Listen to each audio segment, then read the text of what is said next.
Hi, I'm Steve, and welcome back to WatchMarshow.com, and today we're counting down my top 10 moments of 2021. Did that land? Was it clear that I was making like a Watch Mojo thing? You get it? Guys, it's a new year! Happy 2022, I guess. I'll be honest with you though, for the first time in my life, this is the first year that really doesn't feel like it's actually a new year, you know? It doesn't feel like anything really has changed or is different between this year and the last. And I feel that more this year than between any other year in my life. It could be because I got COVID over New Year's. I don't know. Get vaccinated, by the way.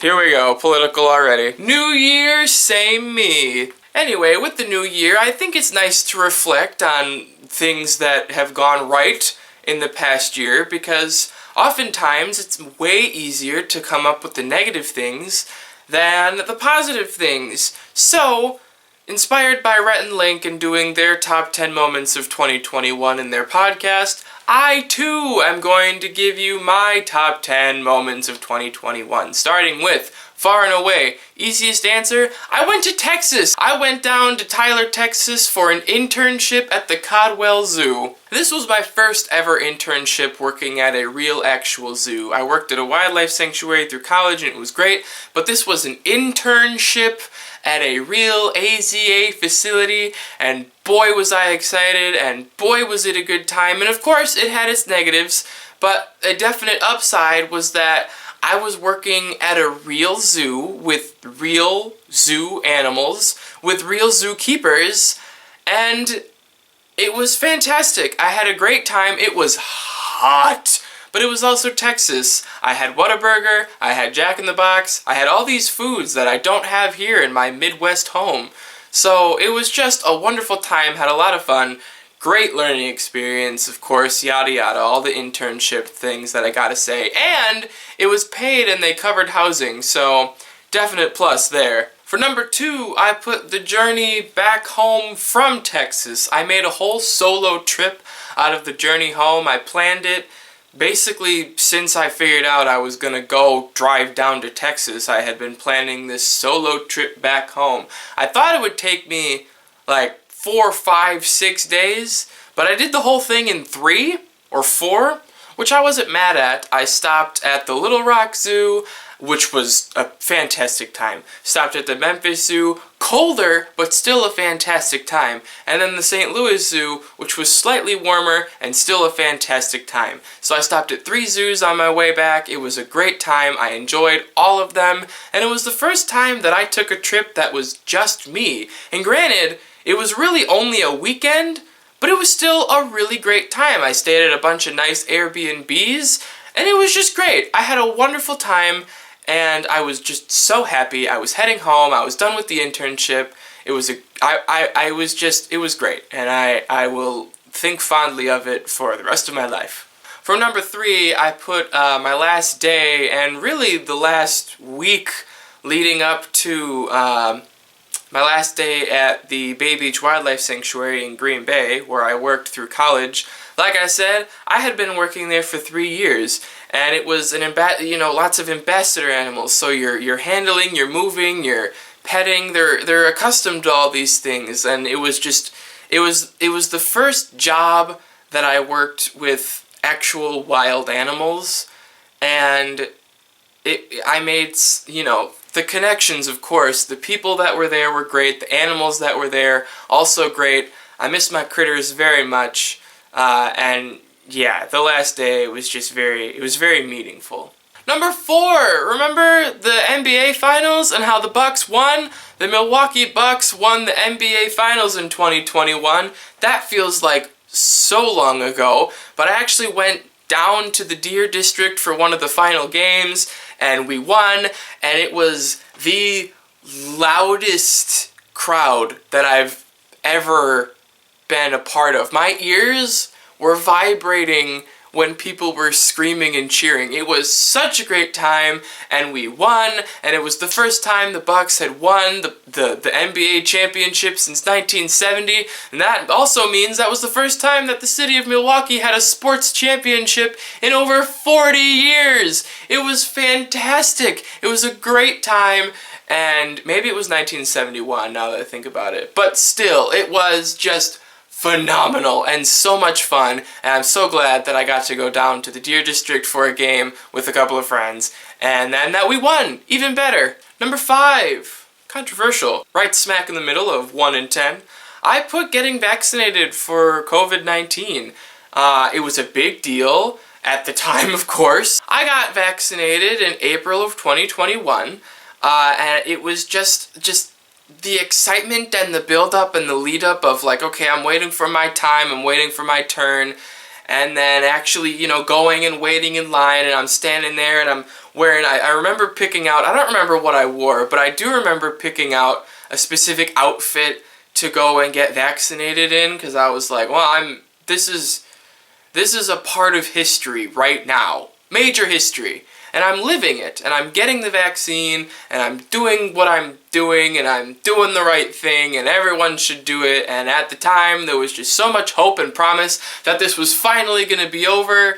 And in like May, June, it kind of seemed like it was. And then it wasn't, but we don't got to talk about that. My number 6 is also kind of controversial. Watching the inauguration of Joe Biden and Kamala Harris as our president and vice president of the United States, it wasn't so much that it was meaningful to, well, I guess it was meaningful. Here's the difference though, where I think why this is on my list, is because I did not vote for Joe Biden in the primaries. I actually despise Joe Biden for the most part. I do not like how I don't like him all that much.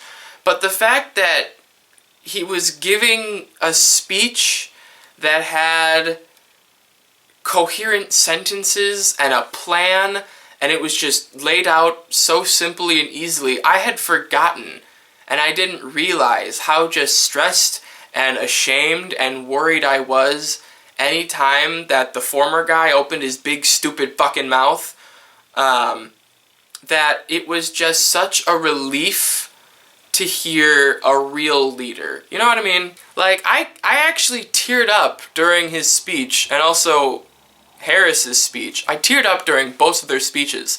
Not because I, was especially touched by what they were saying, or that I felt any kind of, hooray, joy moment. It was just that here are two people that are giving coherent speeches that are actually being leaders. And I hadn't felt that in 4 years. So, pretty meaningful. Pretty significant moment. Number 7, graduating. Did you know that I graduated in May of 2021? You'd think it'd be higher up on my list, but for some reason, I really don't care that much.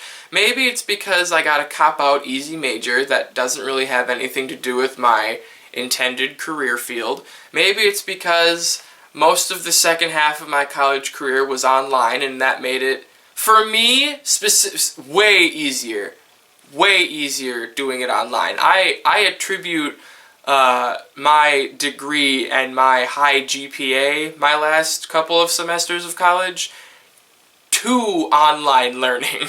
I'm one of those people. I didn't think I would be. When we all went online, I was like, this is going to be terrible, this is going to suck. But it turns out, it just became way easier. And maybe that's why I don't care. But I just don't feel like I did anything. And my family kept telling me, you graduated in the midst of a worldwide pandemic when so much uncertainty is in the air. Granted, it was May, and May was one of the good times that we thought it was over, so I never really cared that much about school, and maybe that also has something to do with it, but it didn't feel like this great accomplishment that it seems to be made out to be. Number 8, a couple of friends and I went up camping in Madeline Island and Crivets, way up north. It was the first time I had slept in a tent in about a decade, so that was fun. And also just the entire trip was such a great time. I went with 2 friends of mine, and the whole thing was just laughing and joking and just having a great time. And it was truly, truly one of my favorite memories from the year. Number 9! I got off my meds! I didn't do it with a doctor's help or even advisory, and I don't suggest doing it the way that I did at all. But I got my medication for depression and anxiety through my school. And then I graduated and I had no way of knowing how to continue to get meds. I had been thinking about just stopping anyway, because lots of reasons, but so when I realized that I was running out and I was not going to get more because I tried a little bit to figure it out, it was way too much work and just too confusing, and the school had switched over to a different system, so I had no way of contacting the person that I went to get the meds. It was complicated and confusing. I had graduated, I didn't even know if I was in the system anymore, so I just started breaking pills in half and weaning myself off over the course of 10 days, and had about I don't remember how long, maybe 3 weeks. It was a pretty good long while of like withdrawal symptoms of like the electric shock feeling and just being really tired, and I would have like one can of Trulies and I'd be just plastered, you know, just I lost my ability to hang for a while, but you know, overall here I am almost, you know, about a half a year later, and I feel about the same. So it proves to me that it was the right decision to get off the meds. Number 10, at this point I started grasping at straws for what a highlight could be, so I just said getting my hair cut. You know, if you recall, my hair was pretty long before, and I got it cut again in June. I think it was 8 or 9 inches cut off, so, you know, a pretty significant dip. But I decided that I'm just gonna grow it out again, probably to like here, and then stop. But I'll do it right this time with trims and all that. I won't just let it grow out and mop and frizz, you know? Well, there it is, for the most part, and what I could think of. That's my top 10 moments of 2021. I highly suggest this activity for everyone every year, because it was a lot of fun just going back through my camera roll or, you know, my journal and trying to see, you know, and just remembering things like, oh yeah, that was a great time, or ooh, that really wasn't. But it's just, I think it's good to reflect positively. Good luck in the new year. It's pretty wild out there. So good luck, stay safe, get vaccinated, climate change, Black Lives Matter, all the things that I say. Thank you for watching. I hope you enjoyed. Make someone smile today. I hope you smile today. Bye!